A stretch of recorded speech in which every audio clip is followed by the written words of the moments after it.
Hey everybody, thanks again for joining us at Goody and Johnny Mo with the Movies.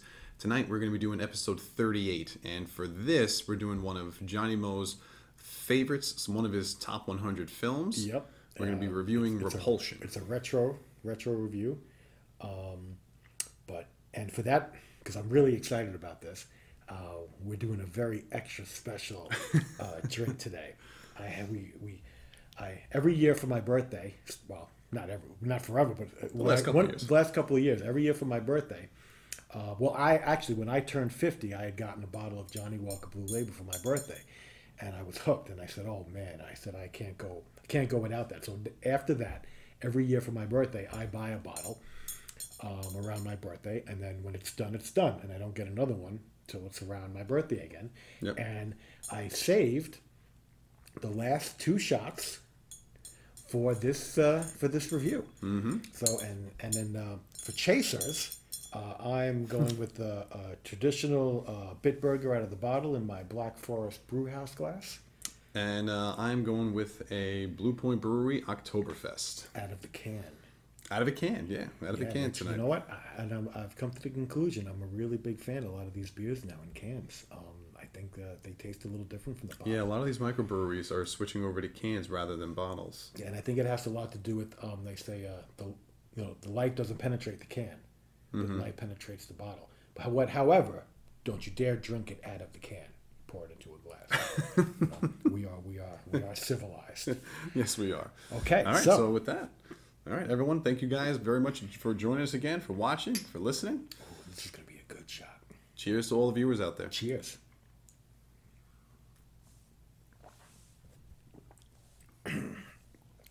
That's so smooth.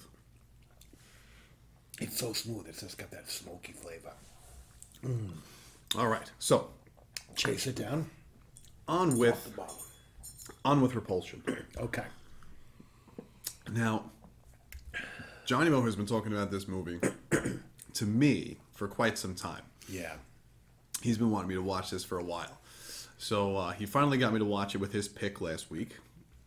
Meaning, oh right, because we're doing the Halloween. We're doing the right. we're in the month of, our October viewing session. We're trying to do a lot of like either horror or scary films. Yeah, we started off with The Conjuring. Yep. And now we did Repulsion, and then Chris has the next pick. I have the next pick. And if we get to one after that, which I think we will, because it's still early, Yep. I'm probably going to wind up doing The Innocents. But yeah, so just to give you, Why don't you give a little background I want about to this, give you a since little history. you really enjoy this film. I actually have a long history with this film, but not as long as you think. Like I didn't see this movie as a kid. I had never heard of it. It's a Roman Polanski film from 1965, and basically, I was not really that familiar with it at all. Maybe I'd heard the name, but didn't know much about it. And then one day, about 25, 30 years ago, I figure, I was watching a lot of back then. I was watching a lot of movies on AMC, American Movie Classics, and AMC back then is very different from what it is now. AMC back then is very much along the lines of what TCM is today. Right, Turner Classic Movies. Yeah, you watch Turner Classic Movies. It's a lot of good movies. They do some, they might do some serials and stuff like that. But it's a really good movie channel. Whereas now AMC is a lot less than that. It's it has a lot of TV shows. It They does have a lot of their own original a programming. lot of original programming, and because this is way before Walking Dead when this was going on, and it was like now they just show everything under the sun. Like you're more likely to find you're just as likely to find a Japanese film than you are to find an American Movie Classic. So anyhow, what I did was I was going to be out that day, and I programmed my VCR to tape a movie. And you always tape a little bit before and after the hour, so you don't miss anything. The worst thing in the world is to tape a film and you miss the last minute of the film, or even in my opinion the last minute of the credits, which in my opinion is the actual last minute of the film. But I don't even want to lose the credits, so I always schedule for a little bit over. So I watched, I taped the movie, and then I have no recollection of what movie it was, and I watched it, and I just kept the tape rolling for whatever reason, Right. and it had actually started taping the next movie, and it actually taped a couple of minutes. But I wasn't really sure because I didn't know. I was just watching for the first time. And all of a sudden, the opening credits for Repulsion come on. And I have no idea I don't even know what movie it is. Like, I'm just like... You're just watching. I'm just watching it. And the opening credits to Repulsion are very distinctive and unique. It basically opens up on someone's eyeball. And the credits are like rolling across it, almost like in an arc. In an arc, like in the curvature of the eyeball, like you could almost liken it to like floaters in the eye, Right. And it was the eyeball's like kind of looking this and this way and that. It's like blinking. It's in black and white, and I'm like, what the hell is this? And I'm seeing the only name in the credits that I had remotely recognized was Catherine Deneuve, who I don't even know if I had seen any films by her at that point in my life, but at least I knew the name. And I'm just like, and all these names are popping up, and all these people, and then directed by Roman Polanski shows up, and I'll talk about that later when we actually talk about the film. But I'm like, Roman Polanski, and I'm like, at that time, maybe the only film I had seen by Roman Polanski was probably Chinatown, if that. I don't even think I had seen Rosemary's Baby by then. And then the movie starts, and I'm just like, I gotta see what this movie like. It's a really unique and somewhat jarring opening credits. So I just start watching the movie, and I'm sitting there going like, I don't know how long it's gonna last. Right. I know it's gonna cut off any minute. Yeah. And it opens up with Catherine Deneuve doing her thing where she works at a beauty parlor or a nail salon, whatever. And a couple minutes in, the tape stops, and I'm just like, oh my God, like, I got to see what this movie's all about. So naturally, what I did was I went to my Leonard Maltin movie guide, probably this exact one, because this one is from 1992, and I said, let me just look up this film and see what the deal is. And I find it. You couldn't have had this bookmarked?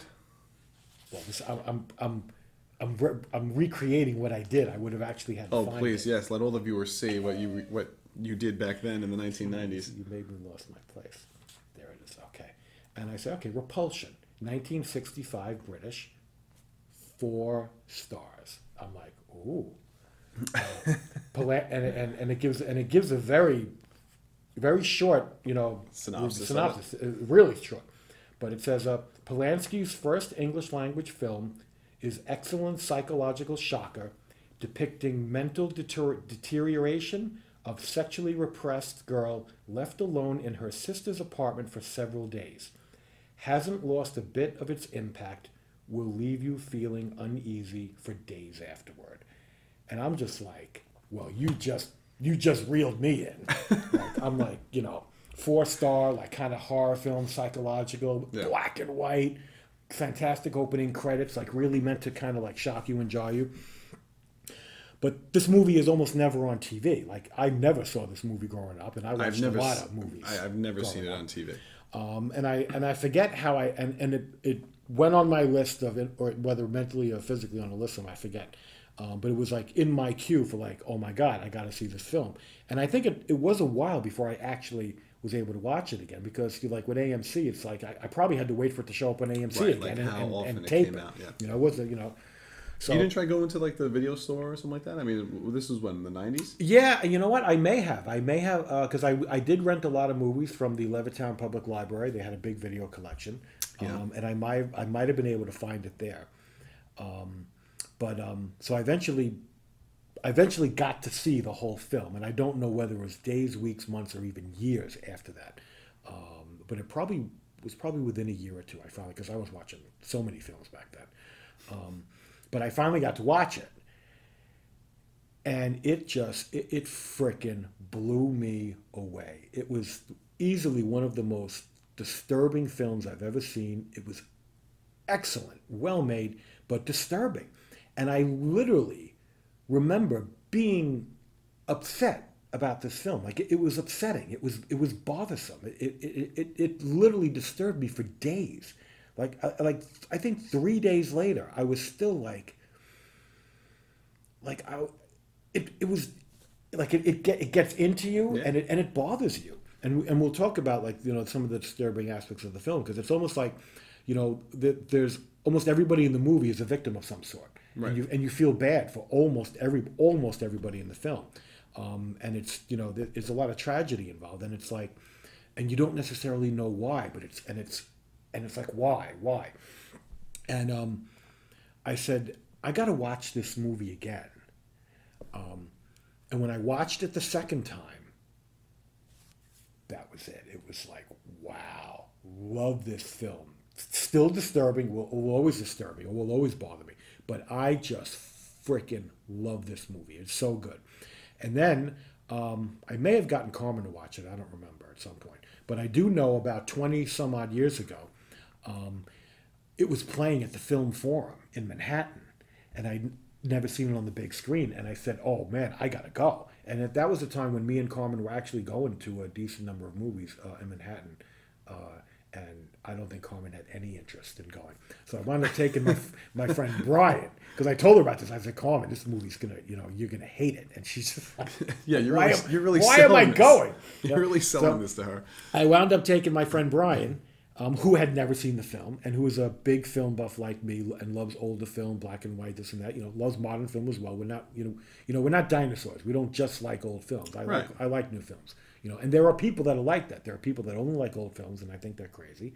And there are people that only like new films, and not for nothing, they're missing out. Like, there's greatness everywhere. So anyhow, I took Brian to see it, and we get out of the movie, and we're not talking at all during the movie because we're just engrossed in it. And I'm like, what did you think? And he's like, why did you take me to see that movie?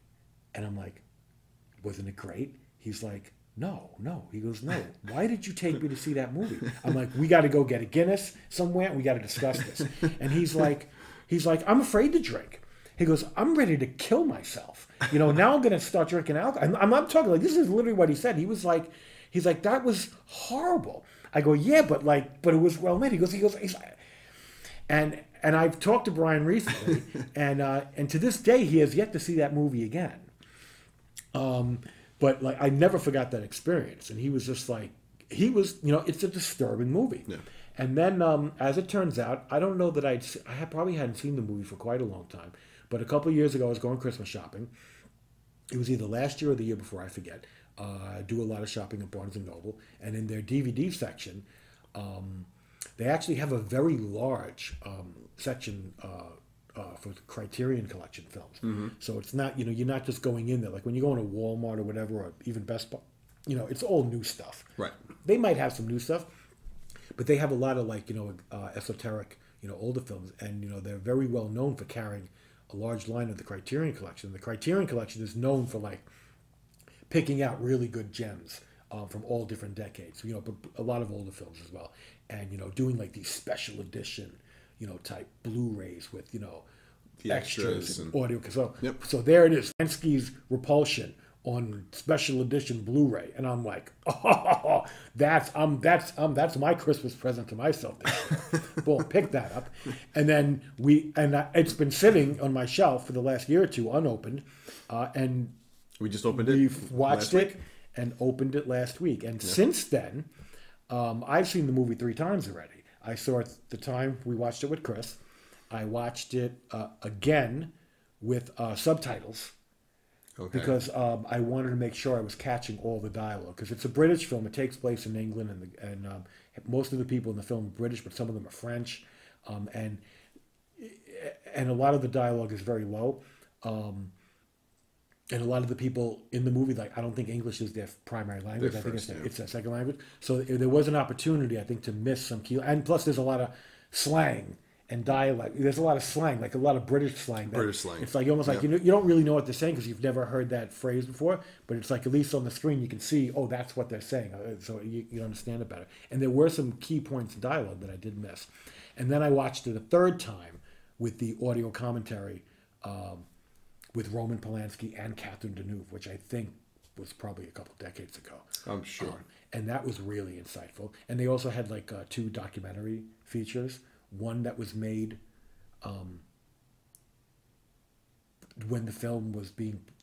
It was made by some group that was on the scene when they were filming. Okay. And it was It was a short documentary type scenario. Well, they filmed it over in England. Yeah, they filmed it in England behind the shoulders of the cast and crew and Roman Polanski. Okay. And it was something that was actually aired, I think, in England, like during that time. It was made to be like almost like a news piece, like, you know, on the scene for Polanski's new film. Gotcha. And I forget what the other.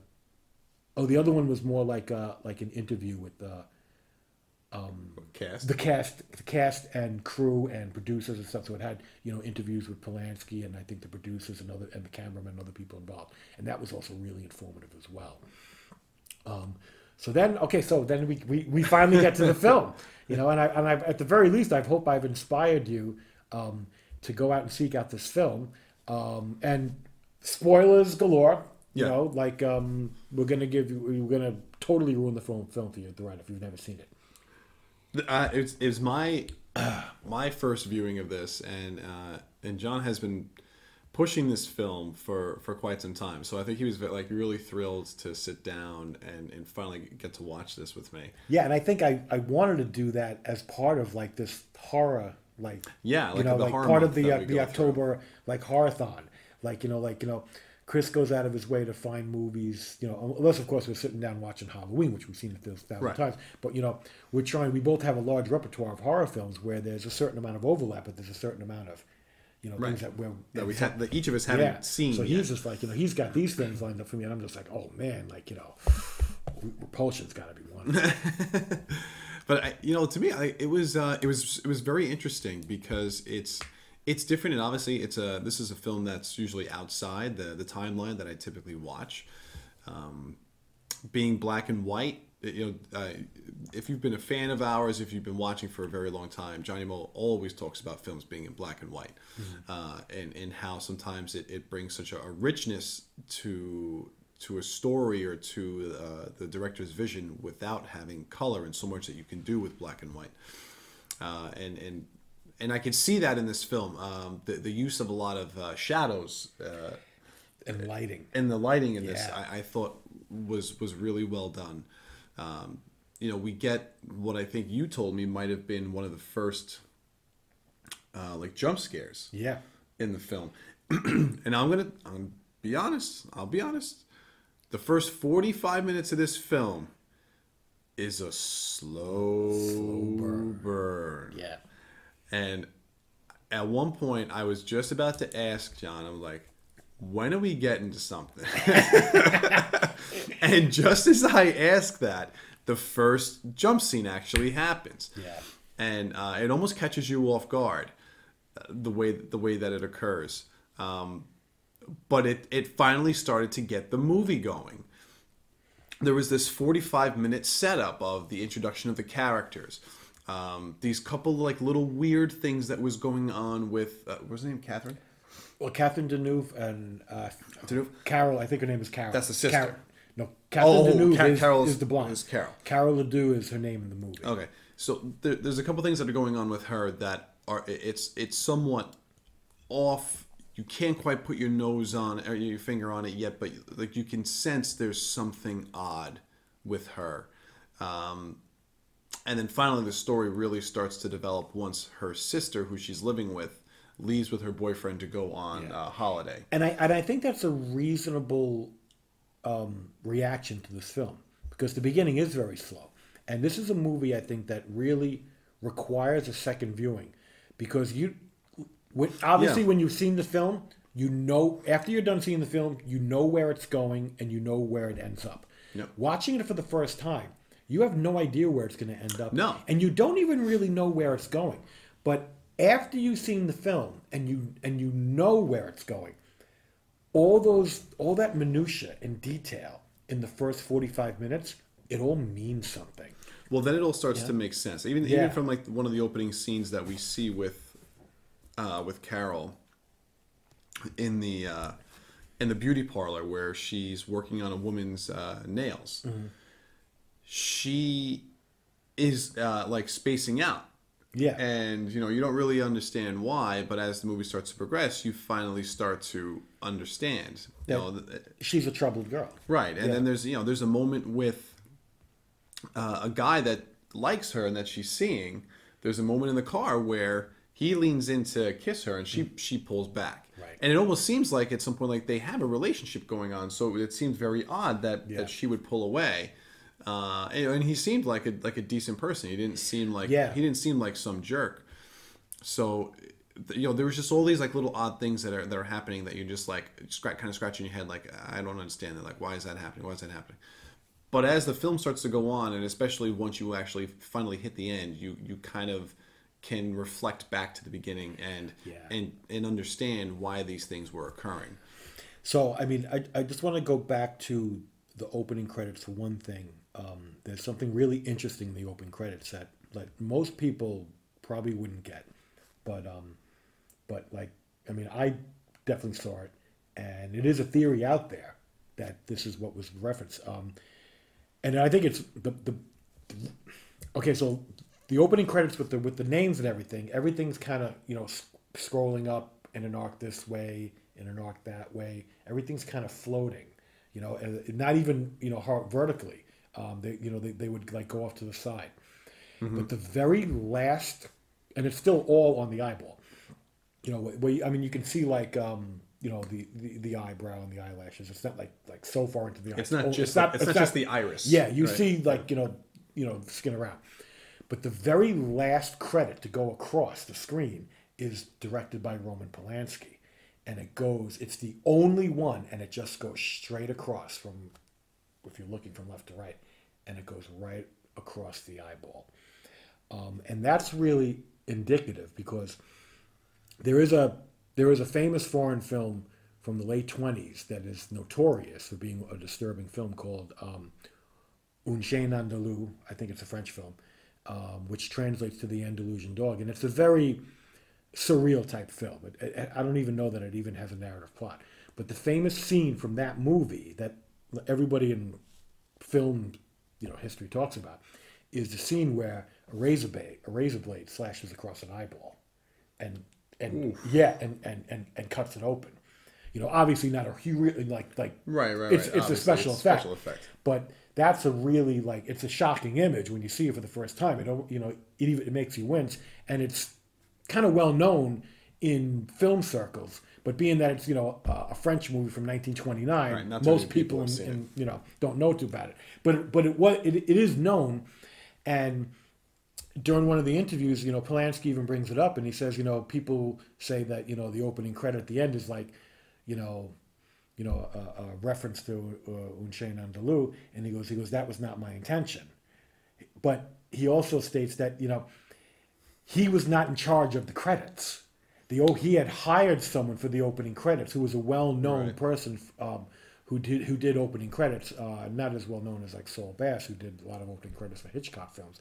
But this guy was a really good opening credits guy, and it wouldn't surprise. And so this movie was made in 1965. That was only 35 years after this film, and they were European, and that was a French movie, And being that a razor blade plays prominently in the film, like having directed by Roman Polanski cut right across the screen over the eye was probably the intention of the guy doing the credits to do that to do that. And to me that makes total sense. And it is, and even if you don't know that, it's effective when you watch it. When you watch it, everything's kind of floating, and this one just comes right across. But it goes right through the center of the eyeball. And I sit down, and I was like, oh yeah, I could see where like a guy trying to go out of his way to do credits would throw that in there as a reference. But so the film, this was Roman Polanski's second film. Right. His first film was a film called Knife in the Water that he made in Poland. That was his first major release. Apparently Roman Polanski was a child actor in Poland. He did acting, and then went to film school and did all sorts of like short films, whether they were for school or after he graduated.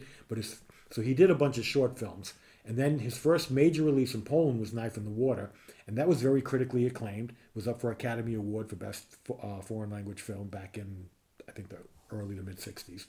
I don't think it won, though, but he was like the next like wonder kid. You know, everybody kind of really liked the film. Incidentally, I wound up seeing that at the film forum.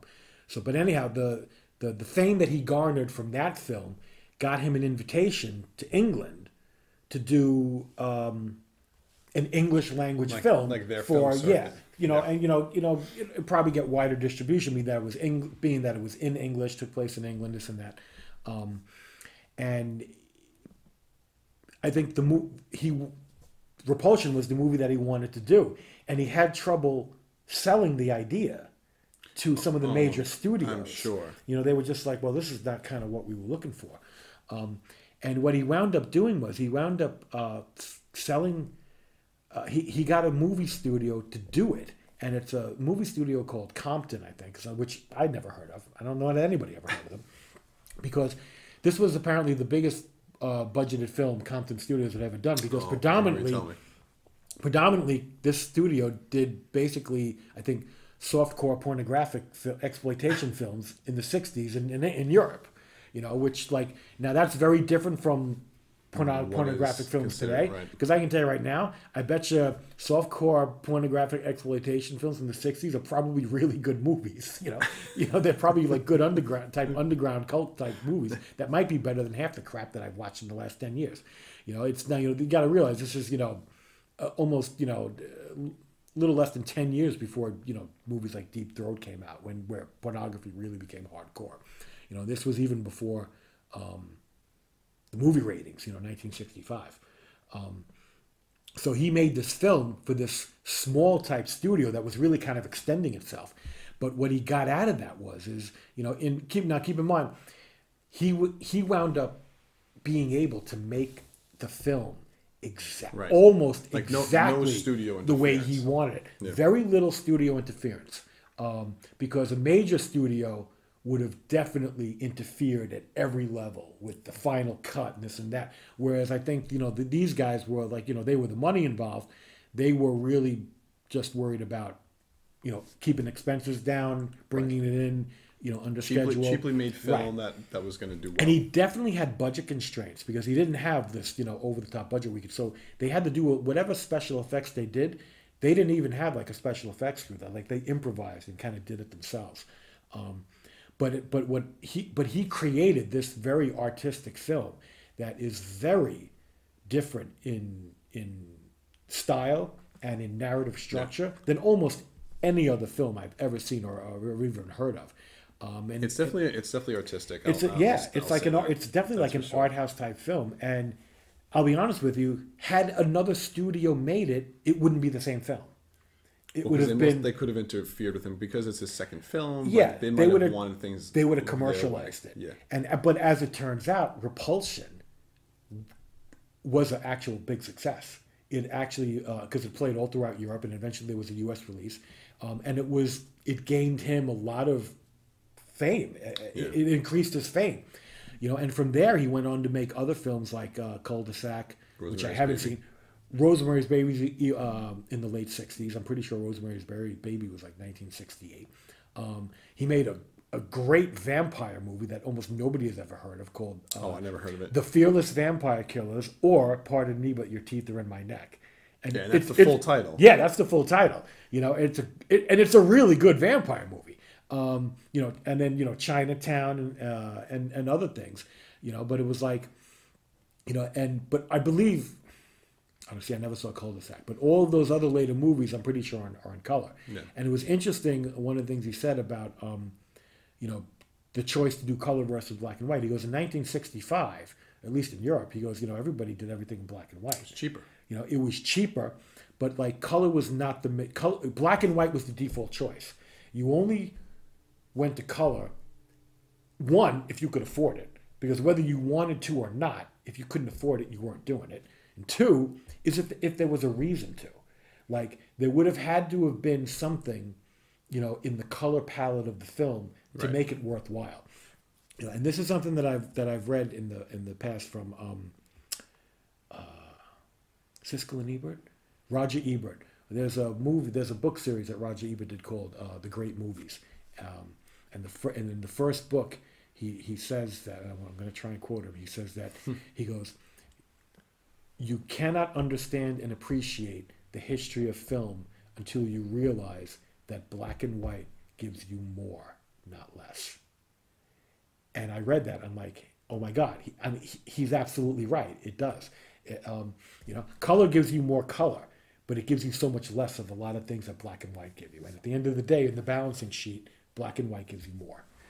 And this movie is in glorious black and white, and the lighting and the cinematography is really good, but just in terms of the lighting was it's impressive because they do, because most of the filming is done inside that apartment, right? Like you would say at least half, if not more than half of this film takes place inside the apartment. Yeah, in a very confined space. And it's a very small space. It's a very tiny apartment in England, which is what they're trying to replicate. And there's really only a couple of rooms in the house, in the apartment that they're going into. Yes. And it's a lot of it is repeated, right? Like you have a lot of these scenes that are just, at one point, like there's a decaying animal that's just sitting on an answering machine, sitting next to a phone, pile of phone books. On a pile of phone books. Yeah, and it's just sitting there decaying, and it's there. Like you just keep coming back into that room like the next day or the next day, and you're like, it's still there. There's a lot of flies around it. Yeah, it's not a ginormous apartment. It's really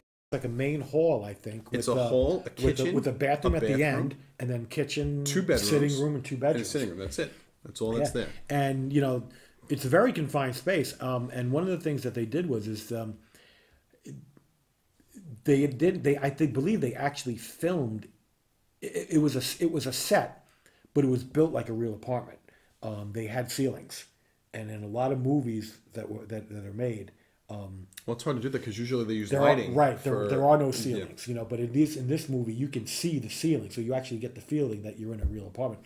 But the way they played around with the space in this movie, because it was a set, they did a lot of wide angle. They did some scenarios with wide angle lenses to make things look bigger and with more depth. But in certain scenes, they actually literally made the room bigger. And that was more of it's not that the room wasn't actually getting bigger. It's not supposed to represent that the room was getting bigger, but in her mind, it was just an exaggeration. Yeah, it's an exaggeration to represent what she's seeing. Because a lot of this is from her point of view, and a lot of the distortions, are supposed to represent her mental state. It's not literal.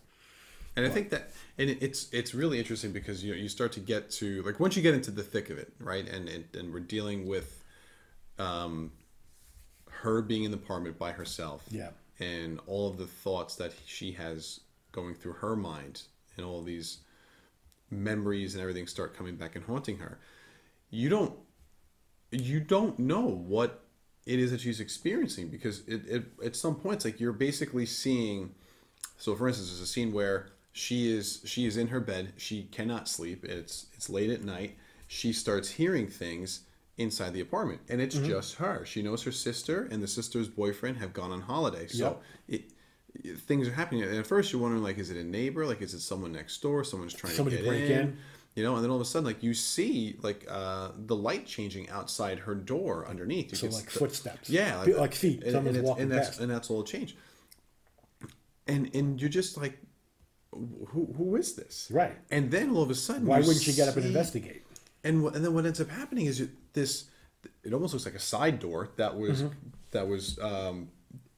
barricaded with a tall furniture chest, and all of a sudden it gets, like, pushed over. This is like out of nowhere. Yeah. Like, I didn't even know that was there in the room for a second, and then all of a sudden this thing gets pushed over, and this person comes in and basically attacks her. Yeah, well, I mean, like, almost like to sexually attack her, right? Her. Not like physically beating, but like. And then all of a sudden, like, you see the next morning, and it's like nothing has happened. Yeah. And it's like she just gets up, and it's a new day. Yeah. And you're like, what the heck just happened? And there's a couple scenes like that. Yes. And they are so spectacularly shot because they're actually played almost silent. There is no there's no sound. There's no sound. And I of thought the something happened, and that you know it's funny you brought that up because in that scene, and this is I think the first scene where this occurs. Yes. Right. So like when the person starts to open the door and hit the chest and break it down, all of a sudden the sound cut out, and I'm like listening. I was like, all of a sudden, like, am I missing something? Yeah. And there was nothing except the ticking of the clock. Except the ticking in the background, ticking of the clock, and I thought that was interesting because at first I didn't understand that until Johnny Mo and I had a discussion after the movie was over. But there's that scene, and then I think one of the next nights, she goes into her bedroom to uncover the sheet, and someone's already in her bed, and I wasn't expecting that. That was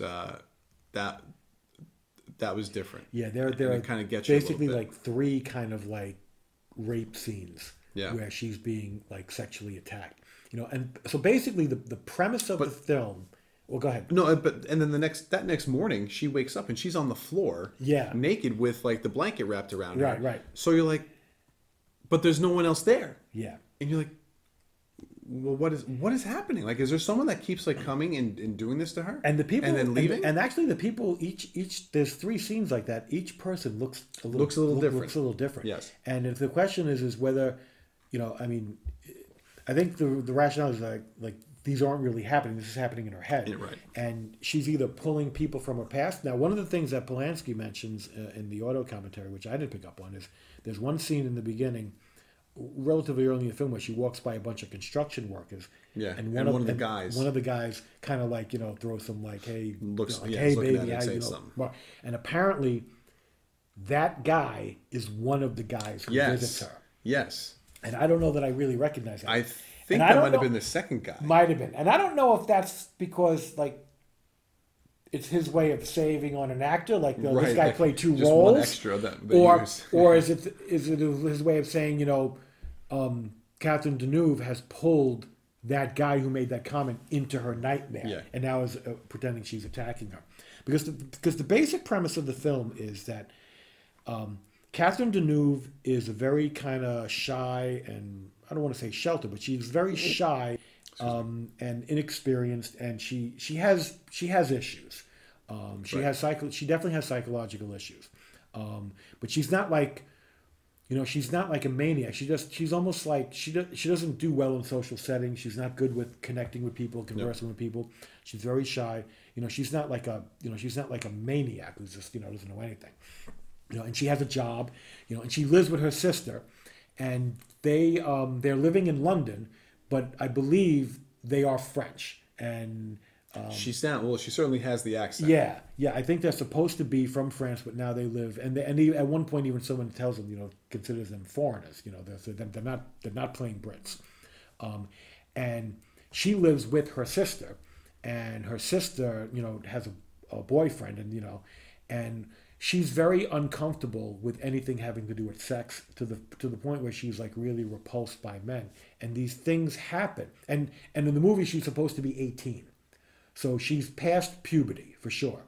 But I still think she's virginal. I don't think she's ever had sex consensually, like, for sure. So it's still all these, like, she has no, history with boyfriends or anything like that. She's actually, the repulsion is being repulsed by men. And these things happen that set off triggers that put her into a downward spiral. And it has to do with, the chatter that people say at work about, men are pigs and all they want is sex, and she sees how, the ups and downs that her friend goes through with her current boyfriend. Right. And then, then she even everything going on with her sister and her boyfriend. Yeah, they're having sex in the apartment. They're fooling around in the apartment, and she's up at night and she can hear them moaning. And incidentally, even Polanski says he wasn't sure that all that off-scene orgasm noises was going to pass the censors at the time. Because back then in 1965, it had to pass the censors. There wasn't such thing as an R rating or an X rating. Right. It was like, it had to be. It was pass or fail. Yeah, you had to get it in under, past the censors, but it got passed. And then where the boyfriend, who, and the boyfriend has a couple of friends that he hangs with at the pub, and they always say, oh, she uncrossed her legs yet. So obviously they haven't had sex yet. He's trying to, and he likes her for whatever reason, Yes. and he's like a nice guy. Seems like a he's genuine, a decent guy, yeah. and he's trying to make passes at her and advance the situation. He tries to kiss her, and one of the most it's a really intense scene where he does kiss her. And she kind of like lets it. First she shies away, but then he tries again, and because he's like a little bit more cautious, about it, and then she lets it happen, and she feels nothing, and she feels completely grossed out. She jumps out of the car, almost gets hit by a car coming out, runs upstairs and is washing her mouth, brushing her teeth, because she's just she just wants to get the taste out, and so what happens is the sister goes away and she's left to her own devices and designs, and it's just this downward spiral where she slowly goes insane. Because now with no one there, all you're doing is basically just thinking. All these repressed memories start flooding back, and that was the funny thing, because like towards the end of the movie, before the last scene, like I'm looking at John and I'm just like, is she just crazy? Like, is she gone completely nuts? And then the last scene is revealed. But before we even get to that last scene, basically she's by herself, and at one point the boyfriend comes to check on her. Mm-hmm. Right? Doesn't he come to see her? I think so. Right? And then so he's in the apartment. They're chatting, and then what ends up happening? Don't you remember? Like, what does she do to him? I thought you were talking about the sister's boyfriend. No, not the sister's boyfriend. No, her boyfriend. Yeah, her boyfriend. Who, whether she actually, well, what's a boyfriend or not? Yeah. So what happens is, okay, so before we get into that, we'll talk a little bit about a theory. The question, one of the big questions of the film is whether she literally is just crazy and just can't deal with this part of reality, growing up, and or did something happen in her past that made her this way? Right. And the obvious contender for that would be that she was sexually abused as a child, and possibly repeatedly, not just once, but probably more than once. And so the question is, one of the things is these imagined rapes, because they are not real. For the 3 times she was visited at night where the sound went out, are these people being pulled from her actual history? Like, is it, is she reenacting like a rape from her father or from an uncle, or from or another family member, or is it just this is just her way of dealing with it? Like, there are some sexual urges under there happening, but she's fighting them and she's against them and she doesn't like them. So it's like they're almost at odds. And so it's like there's the person coming in to have sex because part of her wants that person to come in, but she's fighting it the whole way because she doesn't like it. And the movie doesn't necessarily explain all that. It almost leaves it up to interpretation. Yes. And Polanski leaves it up to interpretation as well. It's not clear cut. It's not clear cut. The only thing, right after I said to John, is she just crazy? The last picture, the last scene is a close up of a family photo. Right. And in the family photo, it's Carol, right? Carol in the background. She's in the background as a young girl, and her head is turned with a very I would say almost like distanced. Yeah, like look on her face, but she's troubled, right? Yeah. And it's more or less it looks like she's looking at I'm guessing that's her father. Well, see, there's 2 couples in the film. They're both sitting down in chairs. The older sister is like sitting in front of one of the male figures, and kind of is like leaning on him. And Carol's kind of in the back, looking off to the side, not posing for the photo. She's not even looking at the photo. Now is it parents and aunt and uncle? Is it parents and grandparents? It's a little hard to tell, but and that's the final shot of the film, and we're not done with the review. We're going to talk about some earlier scenes, but the final shot of the film is, on that, because what happens is, okay, so, let's back it up a little bit with what happens with the boyfriend. So the boyfriend has been trying to track her down and like the sister and the sister and the boyfriend are actually going to be away for like almost like 2 weeks. Yeah, they're going to be she's gone. actually, she's out of the picture for a while. She has all this time to go crazy, and what you're seeing is these things that happen to her that keep chipping at away at her. You keep seeing these manifestations of her that she's acting out on, whether it's losing focus and just zoning out for hours in certain places, right. Having these nightly visions of being raped. She has she bites her nails, but she's always but keep in mind she's been doing this. Some of these things she's been doing. Right, it's like a pattern that she's always been doing. No, it just what happened is now it's gotten worse, and she's constantly like picking at herself and like rubbing her nose and doing all these like kind of like psychological tics, and oddly enough, Polanski said he didn't do any research into psychological things when he did this film. He made everybody do everything based on his insight and instinct and his experience with this life. He says, I think this is what I want to show. I think that works. So he didn't actually do like sometimes people do like research and say, I'm doing a movie about somebody who's schizophrenic. I'm going to like look up everything on schizophrenia and try and get it all done right. He didn't do any of that. He just kind of winged it. And he did say he wound up showing this film to a couple of psychologists and psychology experts. And they said like, no, you got it right. And he was just like, oh, wow. This is what he's like, I'm glad I did because I didn't know for sure. But yeah. And there's one scene in there that I absolutely love this scene where like she is like just so much more like just distance and out there and in her own world. There's a scene where she's walking along and she's walking past people on the street, and it's obvious that all the people are looking at something. They're all looking that way. Elsewhere. Right, and she's not registering anything at all. And what you see is that she's walked past, you see that there's like some sort of car accident that happened, and everybody's kind of watching. And people are even crowding around the accident at that point. Yeah, and she just walks by the whole thing and has no idea what's going on. Just like she's going through her day. Yep, she's in her own, and it's not like she's walking along like nonchalantly, like, la-di-da, smiling. She's like, she looks like physically like there's something wrong with her. Like she's, got something on her mind and she's in her own world and, she's totally in her own zone. And to the point where she's not even aware of what's going on around her.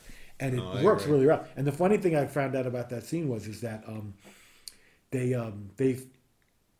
when they filmed that, they put it together. Like they kind of like either crashed the cars, like, or whatever.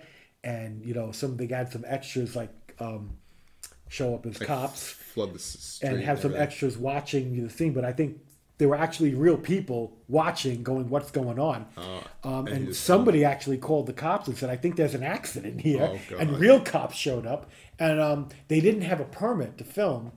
Because back in the 60s, it was probably a little bit of the Wild West. Probably would have cost time and money to get a permit. They said, look, let's just do it and hope it works, get it done real fast. And they actually wound up getting fined, and I think one of the producers wound up spent the night in jail or something like that. It's really kind of funny avant-garde type filmmaking. That's actually interesting. Yeah. So what happens with the boyfriend is that the boyfriend is trying to track her down and knows she's in the apartment. Right. And he breaks through the door to get to her. And probably in her mind, it's like, well, he's breaking in to rape me. Right. And because what happened in her dreams, people coming breaking through doors. So that he just made a bad decision, doing that, because she's going to take that the wrong way. And he's trying to talk to her to say, like, and he's a nice guy. He's not going in there to rip her clothes off. He's going in there like, I want to, generally concerned. What's wrong? I want to be with you, this and that. And there's one scene in that before it gets to a climax that is really kind of interesting. There's a scene where, like, she kind of turns from him, and she's looking out the window, like almost in a daze. And like he looks at it like, oh, she's ignoring me. So he stands behind her and just, crosses his arms, like almost like, like, oh, we're gonna play this game. And like a little bit of like a jest, like a little bit of like, a little tug of war, whatever. But she doesn't register his presence at all. No. Like she has no idea what he's doing. Like a blank. And he's just like, oh, he's got to turn back around, because whatever he tried to do didn't work. It's not working. And then when he goes to shut the apartment door, right? Because the door is open this entire time. And there's a neighbor watching, the hall, and the neighbor finally turns around to go into her apartment. He goes to shut the door, and she follows right behind him, and she's got like this big like metal candlestick. Yeah. And she knocks him on the back of the head. Yep. And then he falls down. He bludgeons him to death. And it's actually interesting the way that shot was seen. That scene was shot was because you don't see her hit him. You see her coming behind him to get him with it, right? And then it goes right to a point of view shot of the boyfriend looking through the keyhole, the peephole, out into the corridor. What do you call that? The corridor of the apartment building. Right. And you see it go forward and it moves forward, and then like it kind of comes back because of the recoil, and then like blood like splatters against the wall, and he goes down. And that was a really interesting way to do that shot. It was. And they explained me how they did it, because you can't actually film through that type of keyhole. Like you wouldn't be able to get the camera close enough to actually see what's out there. They actually built a large keyhole that still gave you the view of the outside. Okay. But they put it on an oversized door, so that way it looked, perspective-wise, it looked right. So it was like a little special effect. Oh, that's interesting. But she kills him. Yeah, she does. And what does she do? She drags his body into the bathroom and dumps it in the bathtub that was filled with water. It's still filled with water because she was going to take a bath at some point. Forgot to turn it off. It overflowed, and she went in there to turn it off and just left it there. Just left it. And leaves him there, and just goes on with her. The rest of her insanity. Well, and then after that, then the landlord comes in. Yeah. Now the landlord is the guy that he's the guy you don't necessarily feel. You don't feel bad for him. He's not. He might be the only person in this movie who's not a victim, because he's there to collect the rent. And Catherine Deneuve, throughout a lot of the film is walking, especially at home. So Catherine Deneuve is pretty young in this movie. This apparently was only her third or fourth film, so she wasn't a huge international star yet at the time. This is before her film Belle de Jour, which is like really kind of sexual and really, really good movie. That was a couple years later. But she's pretty young in this movie, and she's just freaking gorgeous. Like, she is a really beautiful girl. Very attractive. And she's not like, she's got a good figure. She's not enormously busty, but she's not flat-chested. But she's got a nice figure. She's like almost like a classic European beauty, with long blonde hair. And she's walking around, like, for the most part, through a lot of the film, in like these almost like nightgowns, see-through negligees. But she has stuff underneath that. But this was like the underclothing that you would wear underneath your clothes. Your daily clothes. So you're seeing a lot of shapes, but you're not seeing nudity. You're not seeing clear outlines. You're just seeing kind of like glimpses of like, shapes of body parts and stuff like that. But it's not perfectly clean sheer through. But it is, attractive. Oh, yeah. And ultimately, that's what she's wearing when the landlord comes, and the landlord's just like, he's coming to get the money. He wants to get paid. He's actually probably never even seen her in real life. in the movie, and he's just like, and it's dark in there, and the place is a pigsty, and the other guy's already dead. He doesn't even know. Yeah, he's not even around anymore. And he finally like gets a look at her, like she's like actually sitting on the couch, and the skirt is like up past her knees, and she's got her hands between her legs. That's right. She looks like like. I almost forgot about that. Yeah, like it's almost like in a very like almost like seductive, like you just look at that and go wow, and he eventually comes up with the idea in his head. He's just like, you know what, she's just here all alone, and she's lonely, and he's and he's there. He's there, and he's basically kind of puts forth the idea like if you take care of me, we'll forget about the rent, and I'll take care of you, and you don't have to be alone. This and that. What do you think? And he winds up, slowly but surely physically invading her space more and more to the point where he like jumps on top of her, on top of the guy. And now what you have is, this is an actual, type of like rape scene where, he's not necessarily pulling her clothes and punching her, but he's, right. He's thinking she's going to give in and agree with it, right? Because he's violating her personal space. Yeah. And what he doesn't know is that she actually has in her hands a razor blade. Yep. The boyfriend's razor, like shaving cutter. Razor. Oh, is it shaving? It's razor? A shaving razor. Oh, I thought it was a box cutter. And she kind of like throws him off the couch, and he lands on the ground, and he gets up and he tries to go again at her, and she goes behind his neck. And slits the back of his neck with the razor. And then he's almost like, what the hell just happened? Like, and it's, a razor, and Polanski explained this really well, where it's like, it's not like cutting someone with a sword, like the head's going to come off right. A razor is a clean cut. It's going to, it's going to slowly bleed. It's going to take a couple seconds to start bleeding, but then it's going to start gushing out.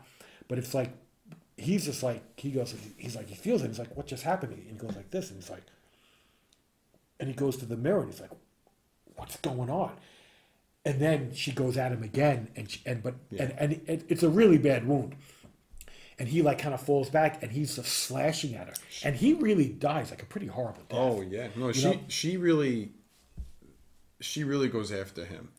But like you said, like you don't feel bad for him because it's kind of like too, like you made those advances towards her, and if they were unwarranted, and she defended herself. He tried that ploy with the wrong person at the wrong time. Absolutely, and because this is only like what, hours after she killed her own boyfriend, right? It could be, or maybe the next day. Right? You start to lose a little bit of track of the actual time, right? But when she's slashing him while he's on the couch and he's trying to defend himself, there are some like blood spurts coming out, and it really is a kind of, and basically this guy just dies from. Doesn't she drag him into the closet or something? No. Where does she drag him? He's on the couch and she just lifts the couch and just puts it on top of him, like he topples the couch over. Yeah. Okay. With his feet sticking out.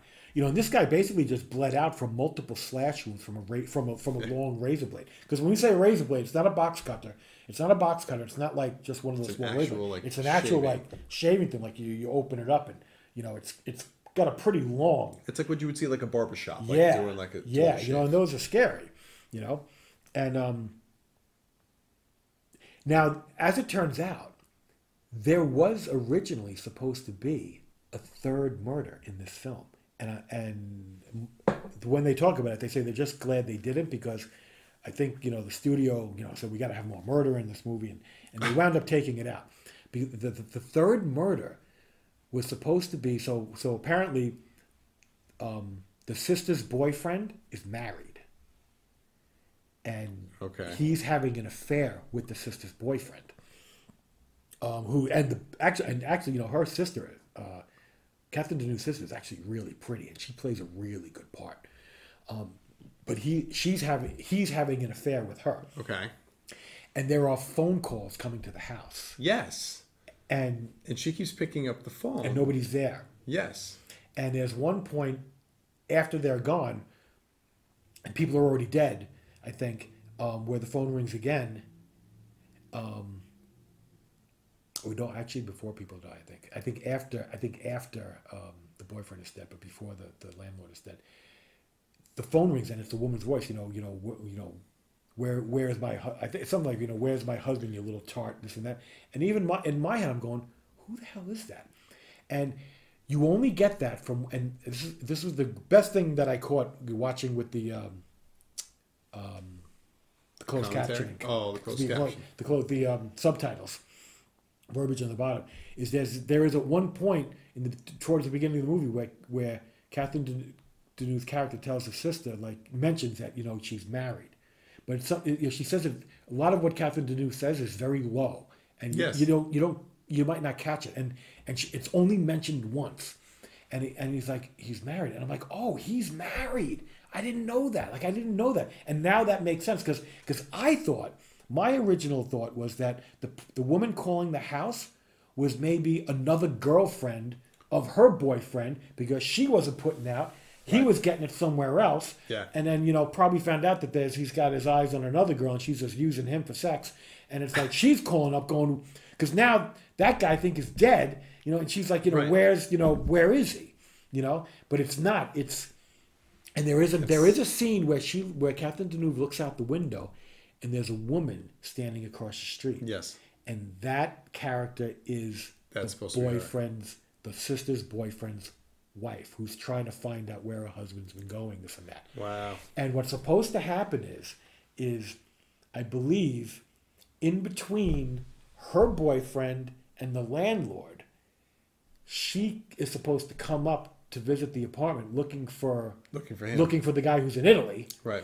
With the sister, and she kind of barges in and wants to look all around, and she's gonna go into the bathroom. And Catherine Deneuve knows that her boyfriend is dead in there, still in the tub, and she's supposed to kill her, and that's supposed to be the third murder in the film.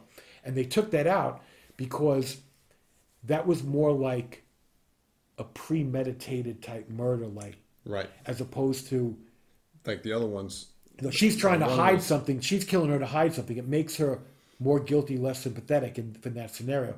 The other two murders, it makes more sense because she is actually she's scared. Right. And she thinks that these, one guy actually did attack her, but she thinks the other guy is. And the other guy too.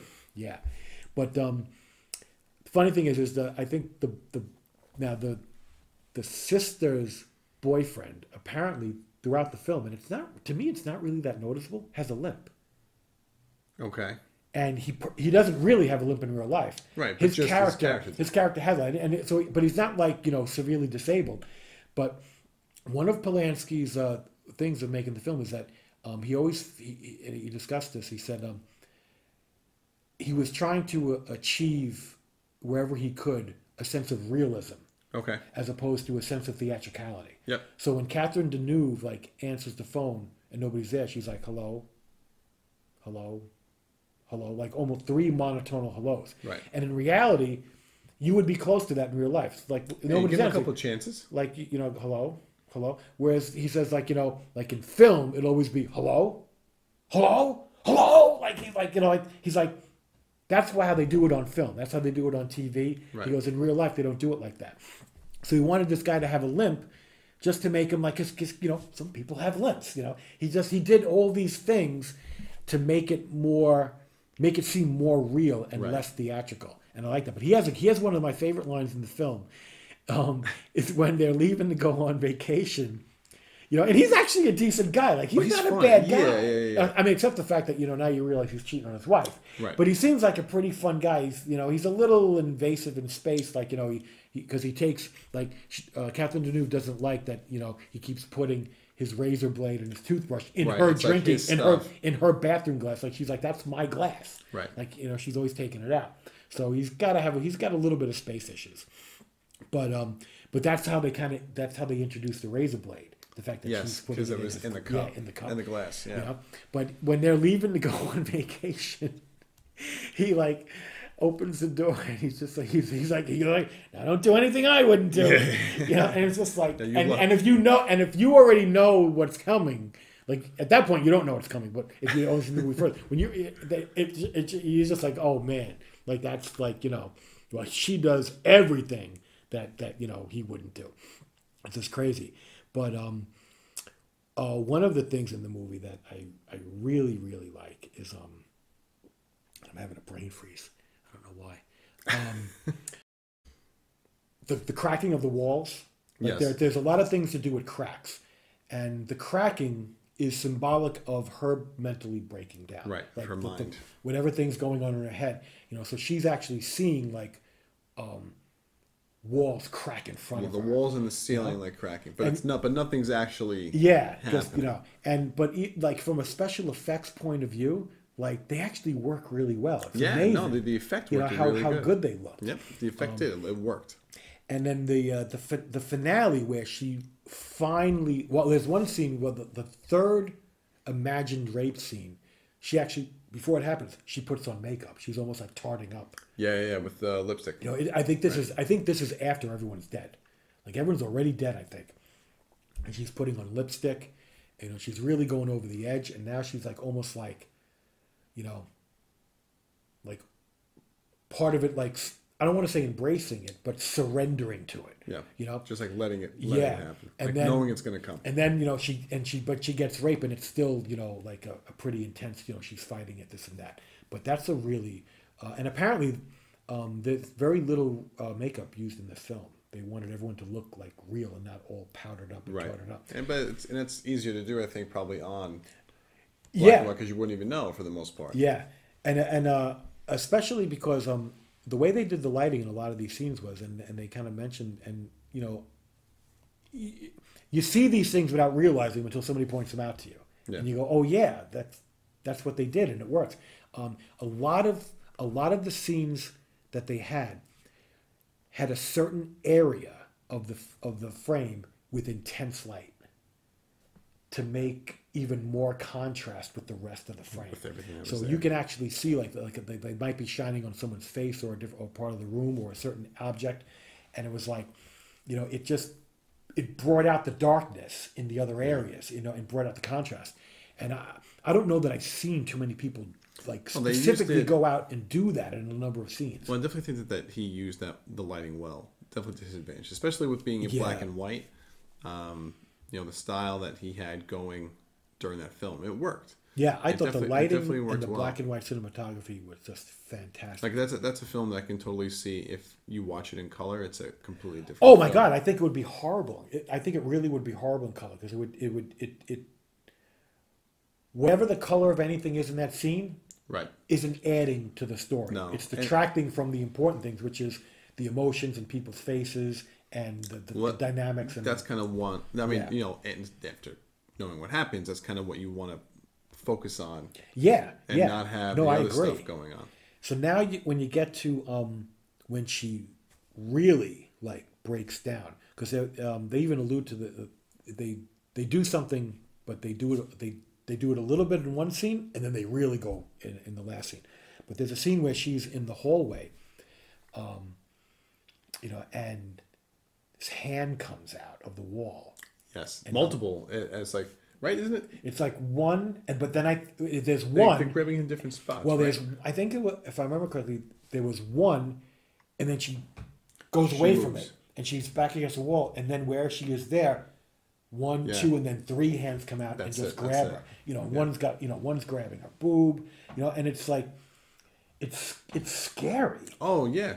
And she's almost just like, at that, when they get her that second so time, unsuspecting. Like when they get her that second time, she's almost like caught. She's caught, and then they fade away, and you don't know, and mentally, and obviously it's not really happening, right? But just to continue to think about like what is going on with her mentally. Like, yeah. So like again, you're thinking, okay, is she crazy? Yeah. Doing all these things with all these like ways of representing them were really kind of unique. But I think they definitely took inspiration from the original Beauty and the Beast movie from the 40s was a French film. And it's a fantastic film, 4-star film. And one of the things that they did in that film was in the Beast's lair. Yeah. All the candles or candelabrums in the hallway are all being held by arms out of the wall. it's almost like like everything in the house is alive.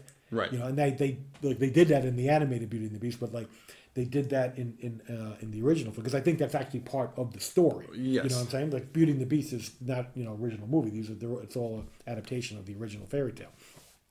But it's actually it actually looks really well in that film, the way they did that, the way they have these arms coming out of the wall, and like they move and they're holding things, and and this is almost like a nightmare version of that, where these arms are coming out of the wall and like but holding you and rape and fondling you.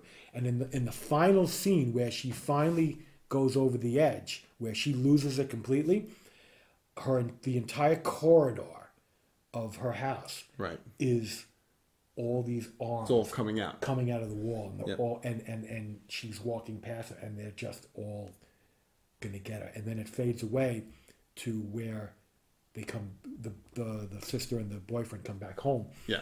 And they start finding the dead bodies.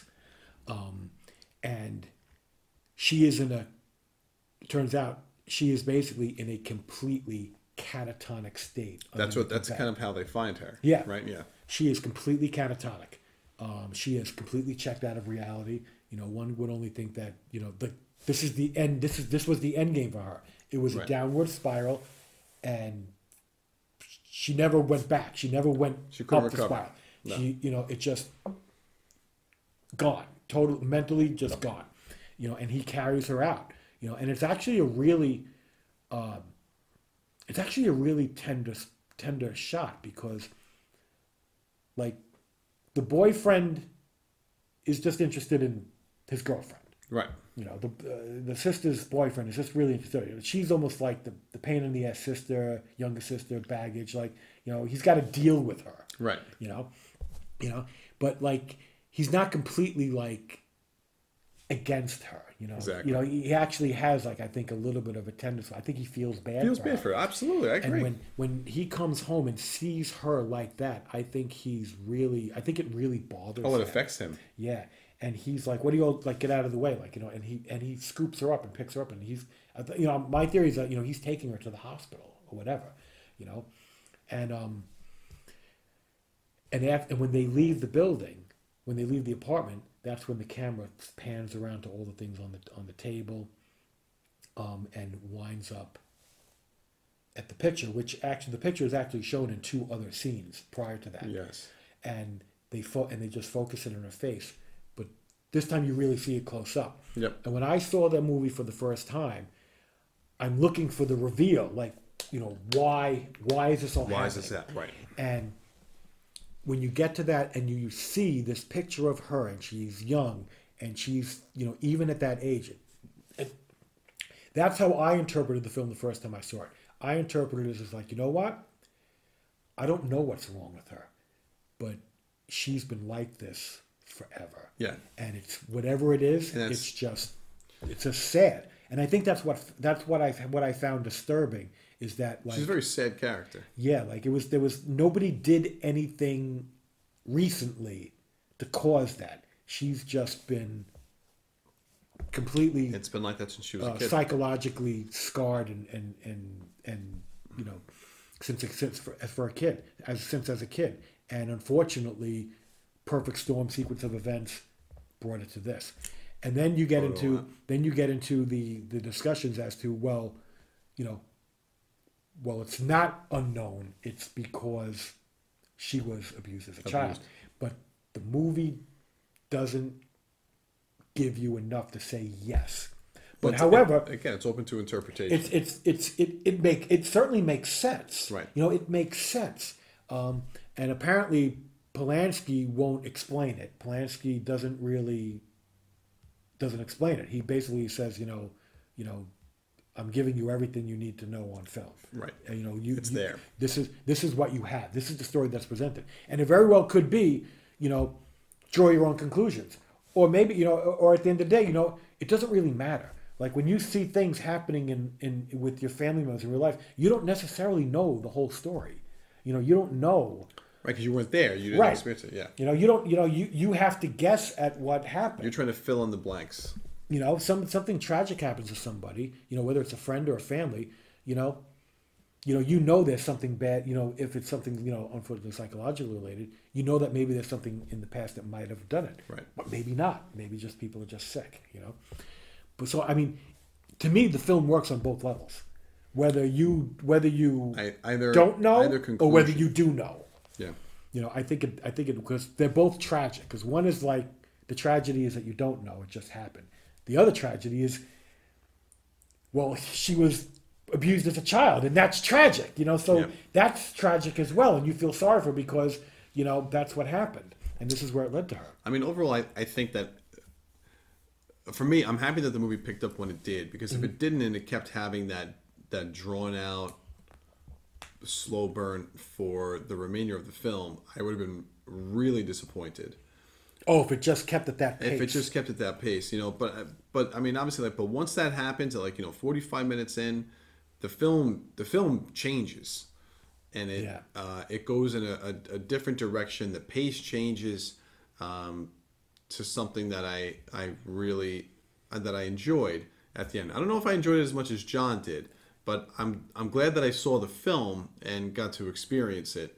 I mean, it has a good payoff, and like I said, I could tell you, it grows on you even more with repeat viewings, because you watch that first slow 45 minutes, and to me this is a really kind of very it's in many parts slowly paced, but it's very deliberately staged. Every scene, every action, every movement, has there's a meaning behind it. Contributes to the story and the feel and the progression of the story. And especially once you get to the end, you can kind of piggyback off from okay, now I know why this happened. Now I know why that happened. You just have to wait to the end. It's not something that you're going to predict beforehand. You just know something is going on. Yeah. And it takes until the end for you to again theorize about what and going you think back it and is. watching the film, knowing where it's going, it makes all that little minutia. Because to me, I watched the film, and as slow as it is in the beginning, there is not one bit of dead space in that film. Every single thing going on, No, it has purpose. contributes to story detail, building of character, everything. And Polanski was really involved in the timing of people's dialogue, the pitch and tone of people's dialogue, and the timing of movements and what they did.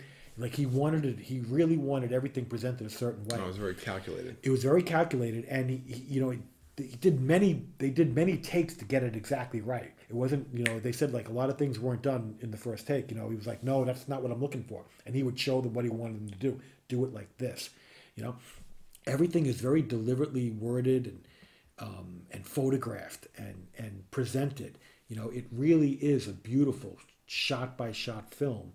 That, like I said, when you know where it's going, you appreciate every part of that journey. Yeah, because when you watch it for the first time, you're trying to figure out what the hell the journey is. Yeah. And I think you're missing it. But when you go back, I could watch this movie over and over, and I mean, so going into before us watching it, I think it was number 69 on my favorite 100 films of all time. And as soon as I watched it again, I was like, this movie's jumping a couple spots. I went and looked at it, and every list on my spot is hard to jump, but it went from 69 to either 64 or 65. It jumped a good 5 spots. Wow, which is hard. Trust me, it's hard. Once you're in there, it's like what, it's hard to get past that next one. It's oh well, just everyone is in there deliberately, but and the end credits I think are very fast. There's not a lot. No, it's short. Credits. Yeah, because they basically I think gave you all the people involved in the film in the beginning. Yeah. But no, but it was good. I'm glad I got to watch it. I know that you've been dying for me to see it. 4 stars in my opinion. 4 stars. And I'm glad I got to experience that with you. So, I mean, I feel like next time, I don't know what we're going to do yet. We're going to figure out something. But by the end of the month, I still want us to do Halloween 1978 against Halloween against 20... Okay. Was it 2019 or 2018? 2018. 2018. Yeah. And then I think my next movie is going to be The Innocents from 1961, which is a British film with Deborah Kerr, which is a ghost story, which is considered one of the best ghost stories ever put on film. Yeah. Black and white, but Just what you want. Really solid 4-star movie. All right. And I think you're gonna kind of like that. So, guys, I think with that, we're going to end up signing off. Yeah. So, this is episode 38, Repulsion. Repulsion. We are... Hope it inspires you to go out and see it, or rent it, or somehow. If you happen to know me, and you're not, you promise you won't put fingerprints on my disc, I'll lend you my disc. That's a lot coming from Johnny Mo. Yep. All right, so guys, so we're going to sign off. Thank you guys so much for watching and listening in. We'll see you guys next time at the movies. Have a good one. Take care.